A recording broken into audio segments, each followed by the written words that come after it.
नमस्कार। आज हम बात करेंगे झारखंड सरकार की एक अहम योजना अबुआ आवास योजना के बारे में। हमारे पास एक लेख है, झारखंड की अबुआ आवास योजना, घर सबका अधिकार। हाँ। तो आज की बातचीत में हम यही समझने की कोशिश करेंगे कि ये योजना असल में क्या है और क्यों जरूरी है। ये खास तौर पर उन गरीब परिवारों के लिए है जिन्हें आप कह सकते हैं केंद्र की आवास योजनाओं का लाभ नहीं मिल पाया। हाँ, बिल्कुल। और लक्ष्य भी मतलब काफी बड़ा रखा है, 2028 तक 20 लाख घर।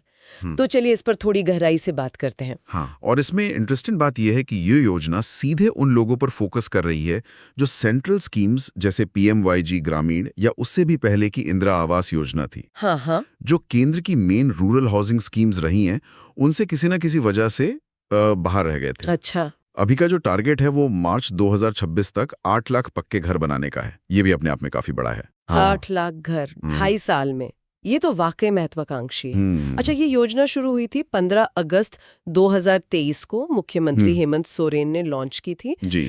इसमें जो पात्र परिवार हैं उन्हें घर बनाने के लिए 2 लाख रुपए की मदद मिलती है ना? और ये 5 किश्तों में दी जाती है। हाँ, 5 किश्तों में।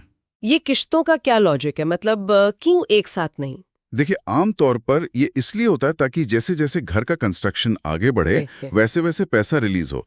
जैसे नींव के लिए, फिर दीवारें उठी, फिर छत, ओके। और आखिर में फिनिशिंग वगैरह के लिए।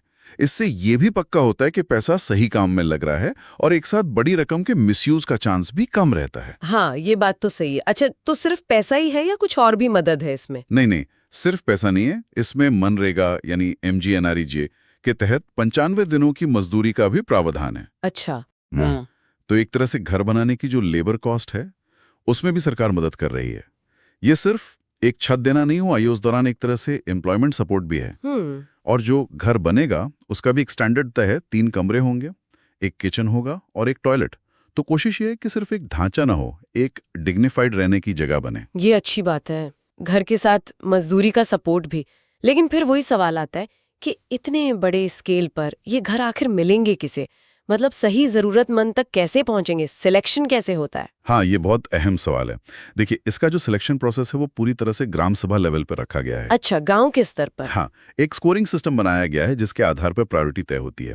और इसमें खास ध्यान रखा गया है जो ज्यादा वल्नरेबल ग्रुप्स हैं, जैसे अनुसूचित जाति, अनुसूचित जनजाति, खासतौर पे जो PVTG हैं। PVTG मतलब? विशेष रूप से कमजोर जनजातीय समूह। हाँ, वही। फिर ऐसे परिवार जिनकी मुखिया महिला है या कोई विकलांग सदस्य है परिवार में, या फिर जो किसी बाढ़ या दूसरी आपदा से प्रभावित हुए हों।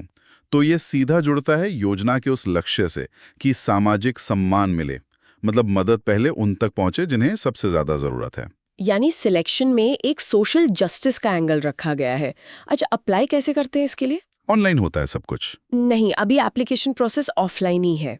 सरकार ने वो जो कैंप लगाए थे ना, आपकी सरकार आपके द्वार, हाँ हाँ, सुना था उनके बारे में। बस उन्हीं कैंप्स के जरिए फॉर्म लिए गए और उसके लिए कुछ बेसिक डॉक्यूमेंट चाहिए होते हैं। Aadhaar card, ration card, income certificate, address proof, इस तरह के, पात्रता वेरीफाई करने के लिए। ऑफलाइन शायद इसलिए कि दूर दराज में जहाँ नेट नहीं है वहां भी लोग अप्लाई कर सकें। हाँ, ये एक बड़ा कारण हो सकता है, पहुंच बढ़ाने के लिए। लेकिन फिर ऑफलाइन में पारदर्शिता का सवाल उठता है ना, कहीं कोई गड़बड़ी, कोई फेवरेटिज्म की गुंजाइश तो नहीं। हाँ, ये चिंता तो रहती ही है, खासकर इतनी बड़ी योजनाओं में। तो इसके लिए सरकार ने 2 चीजें की हैं। एक तो जो भी प्रोग्रेस है, जो लाभार्थियों की लिस्ट है, वो सब एक ऑफिशियल पोर्टल पर ऑनलाइन डाल दी गई है। अच्छा, मतलब कोई भी चेक कर सकता है? हाँ, कोई भी देख सकता है किसका नाम है, किसका नहीं, काम कहाँ तक पहुंचा। और दूसरा, सरकार ने करप्शन को लेकर काफी सख्त रवैया दिखाया है। अभी हाल में कुछ ऑफिसर्स सस्पेंड भी हुए हैं जिन पर लिस्ट में हेरफेर करने के आरोप थे। ओह, अच्छा। तो ये दिखाता है कि ट्रांसपेरेंसी और अकाउंटेबिलिटी को लेकर सरकार सीरियस है। ये जरूरी भी है, वरना इतनी अच्छी नियत वाली योजना भी पटरी से उतर सकती है। तो कुल मिलाकर अगर देखें तो अबुआ आवास योजना झारखंड के उन लोगों के लिए एक बड़ी उम्मीद है जो अब तक शायद सरकारी मदद से वंचित थे।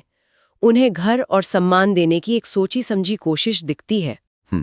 कोशिश तो बिल्कुल बड़ी और नेक है, पर जैसा हर बड़ी योजना के साथ होता है, असली परीक्षा इसके इम्प्लीमेंटेशन में होती है।